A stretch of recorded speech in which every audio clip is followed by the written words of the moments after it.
இங்கே குறிப்பிட்ட அனைத்து உறுப்பினர்களுக்குமே தெரியும் விலைவாசி எதனால் நடந்திருக்குன்னு. ஈரான் போராலயம் நம்ம பெட்ரோல் டீசல்லாம் அவைலபிள் கம்மியாக இருக்கிறனாடி தான் இந்த விலை எல்லாத்துலேயும் இருக்குது.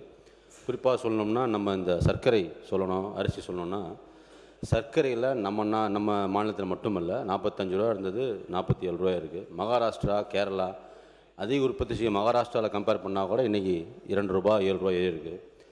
இந்த அத்தியாவசிய பொருள் எல்லா இடங்களும் உயருது. இன்றைக்கி அவர் சொன்ன மாதிரி நம்ம சட்டமன்ற சொன்ன மாதிரி ஒரு டீ கடைக்க போனால் டீ விலை இருக்குது. எல்லாமே இந்த கமாடிட்டியோட ப்ரைஸ் நம்ம பெட்ரோல் டீசல் விலை அதிகமாக இருந்தால் எல்லாம் அதிகமாகிட்டே இருக்குது. நம்ம முதலமைச்சர் தலைமையிலான கமிட்டியில் இந்த அரசில் வாரம் தினந்தோறும் ப்ரைஸ் மாறி கிட்டத்தட்ட 41 பொருள்களுக்கு உண்டான 41 கமாடிட்டிக்கு உண்டான ப்ரைஸ் ஃப்ளக்சுவேஷன்ஸை டெய்லி மானிட்டர் பண்ணுறோம். இன்றைய தமிழ்நாட்டில் எல்லா டிஸ்ட்ரிக்ட்லேயும் இருக்கிற ப்ரைஸை வாங்கி அதை ஆவரேஜ் பண்ணி ரைஸ் ஆகட்டும், சர்க்கரை பொருட்கள் எல்லா உணவுப் பொருட்களையுமே மானிட்டர் பண்ணிகிட்டே இருக்கோம். வெங்காயம், உருளைக்கிழங்கு வரைக்கும் எல்லா பொருளையும் மானிட்டர் பண்ணுறோம்.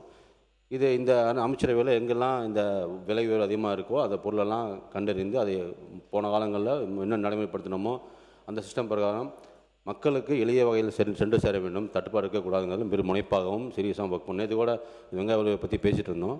முதலமைச்சர் தலைமையிலான மீட்டிங் ஈவினிங் போட்டிருந்தோம். இந்த ப்ரைஸ் மானிட்டரிங் கமிட்டியில் வாரம் லிஸ்ட்டை வாங்கி எந்த பொருளெல்லாம் விலை அதிகமாக இருக்குது அதை எப்படி கண்ட்ரோல் பண்ணலாம், இந்த பண்டிகை காலங்களில் விலை அதிகமாக இருக்கா, இல்லை டீசல் விலைகளை போடுறதுனால விலை அதிகமாக இருக்கா, விளைச்சல் குறைபாடு அதிகமாக எல்லாத்தையும் மானிட்டர் பண்ணுறோம். எல்லாத்தையும் அப்சர்வ் பண்ணிவிட்டு எந்தெந்த இடங்களில் இப்போ வெங்காயம் விலை அதிகமாக இருக்குங்கிறது 35 ரூபா 50 ரூபா வந்திருக்குன்னா வெங்காய விலையை தட்டுப்பாடெல்லாம் கொடுக்கறதுக்காக உடனடியாக முதலமைச்சர் தலைமை கமிட்டியில் மீட்டிங் போட்டிருக்கோம். வருங்காலங்களில் இன்னும் 2-3 நாட்களில் அது ஒரு நடவடிக்கை கண்டிப்பாக மேற்கொள்ளப்படும். ரேஷன் கடைகள் மூலமாக மட்டுமல்ல, ரேஷன் கடை சொன்னாங்க, ரேஷன் கடைக்கு மட்டுமல்ல, இந்த அங்கன்வாடி நம்ம பசுமை கடைகள்லாம் இருக்குது, கடைகள் மூலமாகவும் போன ஆட்சி காலம் பண்ணியிருக்காங்க. அதே சிஸ்டம் இந்த மக்களுக்காக வேலை செய்யும், மக்களுக்காக பணியாற்றும் இந்த அரசு தலைமையிலான அமைச்சர்கள் கண்டிப்பாக எந்த விதமான விலை தட்டுப்பாடு அதிகமாக இருந்தாலும், பொருட்கள் தட்டுப்பாடு இருந்தாலும் கண்டிப்பாக உரிய நடவடிக்கை வெகு விரைவில் கண்டிப்பாக எடுத்துக் கொடுப்போங்கிறத நம்ம தெரிவித்துக் கொள்கிறேன்.